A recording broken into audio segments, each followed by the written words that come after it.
Muling umuugong ang bulong-bulungan ng isang planong kudeta sa mababang kapulungan ng Kongreso. Ang mitya, isang umano'y sikretong pag-uusap ni na dating Pangulo at ngayoy Pampanga Representative Gloria Macapagal Arroyo at Vice President Sara Duterte ang nabuko. Ayon sa mga insider, hindi lang ito basta kamustahan. May niluluto umanong recruitment efforts para patalisikin sa pwesto si House Speaker Faustino Bogie D. III at muling iluklok si GMA. Politika nga ba ito o isang desperadong move para protektahan ang kani-kanilang interes?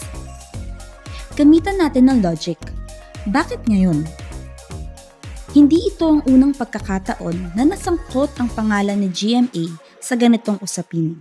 Tandaan natin noong 2018, sa isang supresang move sa gitna ng SONA, tinitalsik si Pantaleon Alvarez para maupo si Arroyo bilang speaker. Kumbaga, may masterclass na sila pagdating sa mga biglaang rigodon sa kapangyarihan. Pero bakit si Bogie D ang target? Simple lang, sa ilalim ng kanyang pamumuno, naging mas mabusisi ang Kamara. Hindi tinatantanan ang pag-usisa sa confidential funds at hindi hinayaang mamatay ang impeachment proceedings laban sa Vice Presidente. Para sa kampong Duterte Arroyo, ang pagtanggal kay Speaker D ay ang pinakamabilis na paraan para i-pause o tuluyang ibaon ang mga kasong kinakaharap nila. Ang pagpapalit ng speaker ay hindi lang usapin ng upuan. Ito ay usapin ng survival. Hindi dapat matigil ang paghahanap ng pananagutan dahil lang sa mga politikong mahilig sa musical chairs.